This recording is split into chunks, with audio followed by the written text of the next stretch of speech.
পাকিস্তানে ভারতের অপারেশন সিন্দুর কি পাকিস্তান এবং ইন্ডিয়ার মধ্যে যুদ্ধের যাত্রা শুরু করলো? পুরো বিশ্ব কি আসলেই এটার জন্য প্রস্তুত?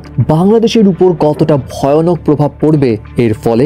এগুলো এখন আলোচনা করা যাক। দেখুন, ভারতের অপারেশন সিন্দুর সম্পর্কে সবাই জানে। ভারতের তরফ থেকে বলা হয়েছে পাকিস্তানের কোনো মিলিটারি বেসকে টার্গেট করেনি, বরং পেহেলগামে জড়িত গ্রুপের আস্তানাকে টার্গেট করেছিল তারা। বাট এই ঘটনায় যেহেতু পাকিস্তানের সাধারণ মানুষেরও প্রাণ গেছে, তাই পাকিস্তানের তরফ থেকে বলা হচ্ছে তারা ভারতের এই অপারেশনকে অ্যাক্ট অফ ওয়ার হিসেবে বিবেচনা করছে এবং এটার কঠিন জবাব দিতে তারা প্রস্তুত। অ্যান্ড অলরেডি পাকিস্তানের তরফ থেকে দাবি করা হচ্ছে তারা প্রায় 5টি ইন্ডিয়ান ফাইটার প্লেন ধ্বংস করে ফেলেছে। শুরুতে উত্তেজনা, এখন পরিণত হলো সংঘাত। এর ফলে সাউথ এশিয়ার অনেক দেশ, বিশেষ করে বাংলাদেশ, মনে করছে যুদ্ধ তাহলে লেগেই গেল কি ইন্ডিয়া ও পাকিস্তানের। বাট আসলেই কি শক্তিশালী দেশগুলো এই যুদ্ধ হতে দিবে? দেখুন, অলরেডি ডোনাল্ড ট্রাম্প ভারতের এই কাজকে লজ্জাজনক বলে অভিহিত করেছে এবং যুক্তরাষ্ট্র ইতিমধ্যেই দুই দেশের জাতীয় নিরাপত্তা উপদেষ্টাদের সঙ্গে যোগাযোগ করেছে এবং উত্তেজনা কমানোর জন্য যোগাযোগ চালিয়ে যাওয়ার পরামর্শও দিয়েছে। এখন তারা কূটনৈতিক চাপ সৃষ্টি করতে পারে, যেমন জাতিসংঘের মাধ্যমে শান্তির আহ্বান জানাতে পারে। মোট কথা, যুক্তরাষ্ট্র সম্ভবত যুদ্ধ হতে দিবে না, কারণ এখানে তাদের ভূ রাজনৈতিক স্বার্থ জড়িত। বিশেষ করে চীনের প্রভাব বৃদ্ধি রোধের কৌশলকে আরো জটিল করে তুলবে যদি যুদ্ধ হয়। অপরদিকে চীন, তারা পাকিস্তানের দীর্ঘদিনের মিত্র এবং চীন পাকিস্তান অর্থনৈতিক করিডোরের মাধ্যমে পাকিস্তানে ব্যাপক বিনিয়োগ করছে চীন। তবে চীন ভারতের সঙ্গে বাণিজ্য সম্পর্ক বজায় রাখে এবং ভারতের সঙ্গে সরাসরি সংঘাত চায় না।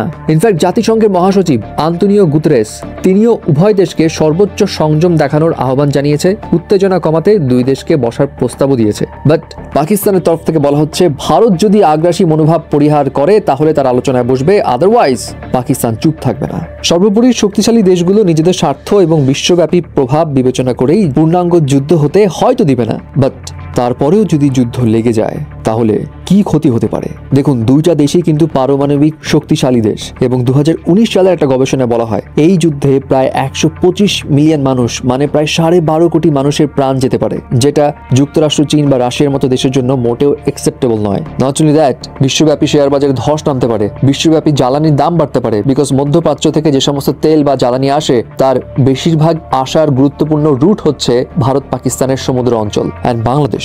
এই যুদ্ধের ফলে বাংলাদেশের প্রভাব কতটা পড়বে সেটা আলোচনা করা যাক। ফর এক্সাম্পল, বাংলাদেশ ভারত থেকে বছরে প্রায় 10 লাখ টন গম এবং 5 লাখ টন চাল আমদানি করে। যুদ্ধের কারণে যদি এই আমদানিগুলো বন্ধ হয়ে যায় তাহলে খুব স্বাভাবিক বাংলাদেশে খাদ্য শস্যের দাম বাড়বে। আবার ওই যে বলেছিলাম জ্বালানি সংকট, পুরো বিশ্বব্যাপী যদি জ্বালানি সংকট তৈরি হয় তাহলে অফকোর্স বাংলাদেশের জ্বালানিতেও দাম বেড়ে যাবে এবং এর ফলে পরিবহন খরচ বাড়বে এবং আলটিমেটলি খাদ্য ও অন্যান্য পণ্যের দাম বেড়ে যাবে। অ্যাজ এ রেজাল্ট মুদ্রাস্ফীতির হার 12 থেকে 15% পর্যন্ত বাড়তে পারে। নট অনলি দ্যাট, শরণার্থী সংকটে পড়বে বাংলাদেশ, কারণ ভারত পাকিস্তান যুদ্ধ হলে সীমান্তবর্তী এলাকা থেকে লাখ লাখ মানুষ বাংলাদেশে আসতে পারে। অলরেডি রোহিঙ্গা শরণার্থী নিয়ে বাংলাদেশ চাপে রয়েছে, আরো শরণার্থী আসলে বাংলাদেশের কি হবে সেটা আসলে বলা মুশকিল। এবং এই যে দ্রব্যমূল্যের দাম বা খাদ্যের দাম যদি বেড়ে যায় তাহলে বাংলাদেশের যে 25% জনগোষ্ঠী যারা দরিদ্র সীমার নিচে বাস করে তারা অনেক খাদ্য নিরাপত্তাহীনতার মুখে পড়বে। যুদ্ধের কারণে ওষুধ আমদানি ব্যাহত হতে পারে, কারণ বাংলাদেশ ভারত থেকে 30% ওষুধ এবং কাঁচামাল আমদানি করে। এর ফলে ওষুধের দাম 20 থেকে 30% বাড়বে, যেটা দরিদ্র জনগোষ্ঠীর জন্য সমস্যা সৃষ্টি করবে। এবং সবচেয়ে বিপজ্জনক বিষয় হচ্ছে ভারত পাকিস্তান যুদ্ধে যদি পারমাণবিক অস্ত্র ব্যবহার হয় তাহলে বাংলাদেশের পরিবেশের উপর মারাত্মক প্রভাব পড়বে। পারমাণবিক বিস্ফোরণের ধুলো বাতাসের মাধ্যমে বাংলাদেশে পৌঁছাতে পারে, যা ফসল, পানি এবং জনস্বাস্থ্যের ক্ষতি করবে।